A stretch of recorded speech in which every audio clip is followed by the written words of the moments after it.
if you look at substance over gestures, if you ditch the woke focus on leading with identity politics, but instead start looking at what really matters to people on the ground. And what really matters to people are those core doorstep issues that we discussed yesterday with Matthew Goodwin.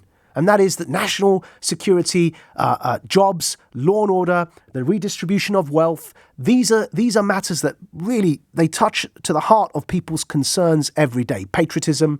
And you can demonstrate a love for the country without the gestures of flag waving. As I said, what we don't need is Keir Starmer to mimic or imitate or pretend that he's a flag waver when he's really not, and we all know he's not. But actually, there are policy stances you can take which demonstrate a love for the country, instead of constantly disparaging the country.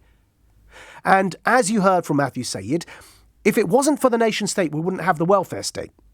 We wouldn't have the NHS. It was only through the national solidarity gained in Britain after the successes of World War II and the defeat of Hitler that we were able to introduce these things, because you don't volunteer to redistribute your wealth to the poor in your own country unless you love your country and want to do it in solidarity with your fellow country people. And that's what the nation state achieves. It's the distinction Orwell made between nationalism and patriotism, a love for where you're from over a love for your race. It's about being attached to a land and a place. This is the David Goodhart somewheres versus the anywheres. It all matters. And none of that is in the woke realm of things. So, I take the view that it is important that we go down, consider those views and those policies and go down that line, rather than playing up the things that will potentially divide us. Now, none of this means that challenging racism isn't important. Of course it is. Of course, and obviously I care about that. So please, and especially if you're upper middle class, metropolitan dwelling, white Labour voter, please don't talk to me as if I don't care about racism. It just drives me nuts.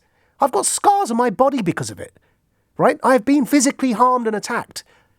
So please don't patronise me in that way. Of course it matters. What I'm saying is, though, to lead with that as your identity. Hi, I'm Maajid Nawaz. I'm a British Pakistani Muslim. How do you do, Mr. White person from Dagenham?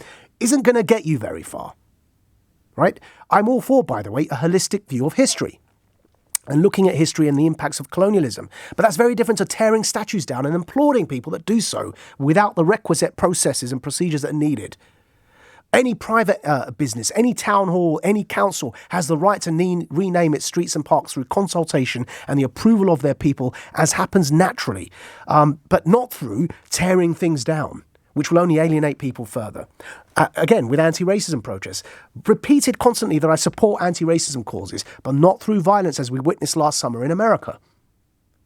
And so all of this puts voters off, and it shifts Europe further to the right, which is the danger. To avoid all of that, we've got to be able to occupy that ground sensibly, and so that people trust that we take those issues seriously.